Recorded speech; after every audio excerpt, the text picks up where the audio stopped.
Hey everyone, and welcome back. We're continuing our deep dive into the 2010 UP PGT economics paper. This is part 9, and today we're jumping right into questions 81 through 84. We've got some really interesting and, frankly, super important concepts to cover. So what's on the menu for today? We'll kick things off with the big ideas in Friedman's monetary theory. Then we'll get practical and look at the structure of the Indian banking system. And finally, we'll wrap up with the foundations of classical trade theory. Let's get right to it. All right, first up, Friedman's monetary theory. This is a huge topic in economics, and we're going to tackle a question that really gets to the heart of it, breaking down a key part of what drives the demand for money. So, here's our first question. You see Friedman's big equation for money demand on the screen? The question is, which of these terms stands for the expected rate of change in the price level? Basically, it's asking, how do we show what people expect will happen with inflation? Have a look at the options. And if you chose D, you got it right. The answer is 1 over P times dP over dt. Now let's unpack exactly why this term is so important for understanding how people think about holding money.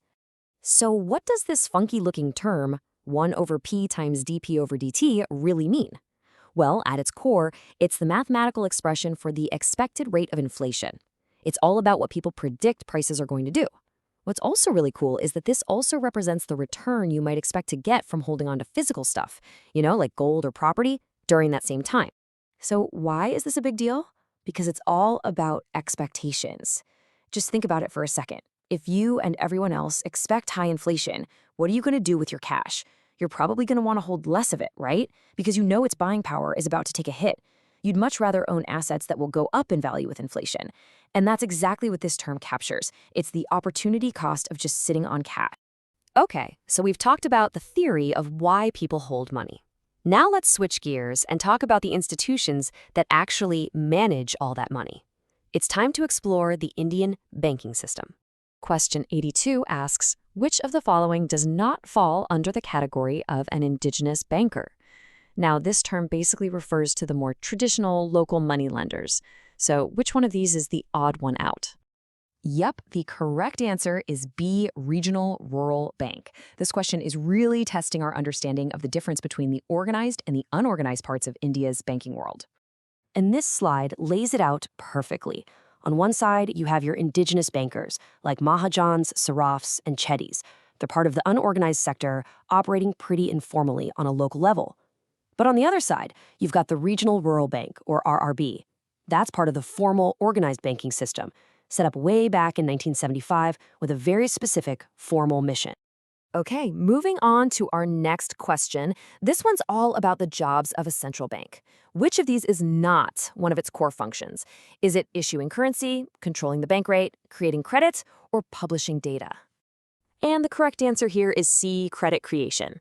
Now, this is a classic tricky question where a lot of people get mixed up, so let's make sure we've got this straight. Here is the absolute key distinction you need to remember. A central bank, like the RBI, is all about credit control. Its job is to manage the bigger picture, the total money supply. It prints the notes, it's the government's banker, but the act of credit creation, actually making new money by lending it out, that's the job of commercial banks. So, a simple way to remember it, central banks control, commercial banks create. All right, for our final topic today, we're stepping into the world of international trade. We're going to look at one of the most fundamental ideas in all of classical economics. So the question is asking about the basic structure of David Ricardo's famous comparative cost theory. Is it a model with 2 countries and 2 goods, or does it involve a bunch more? And the answer is A, the 2-country, 2-commodity model. The real power of Ricardo's theory lies in this elegant simplicity. He didn't need a complicated setup to prove a revolutionary point. And here you can see exactly what we're talking about. This is the 2x2 framework. The genius of Ricardo was to boil the entire complex world of trade down to just 2 countries and 2 goods. By doing this, he could clearly show that if each country just focuses on what it's comparatively best at, both countries end up better off through trade. It's a simple idea, but it's the bedrock of modern trade theory. All right, that was our last question. Before we wrap up, let's do a quick-fire summary of the main points we hit on in today's explainer. So, what do you need to take away? First, in Friedman's big equation, that 1 over P times dP by dt term is your go-to for expected inflation. Second, RRBs are formal organized banks. totally different from indigenous bankers. Third, and this is a big one, remember the difference. Central banks control credit, commercial banks create it. And finally, Ricardo's powerful theory of trade is built on that simple, elegant two-country, two-commodity model. And that's a wrap for Part 9. In our next explainer, we will keep chugging along through the 2010 paper. Keep up the great work with your revision, and I'll see you in Part 10.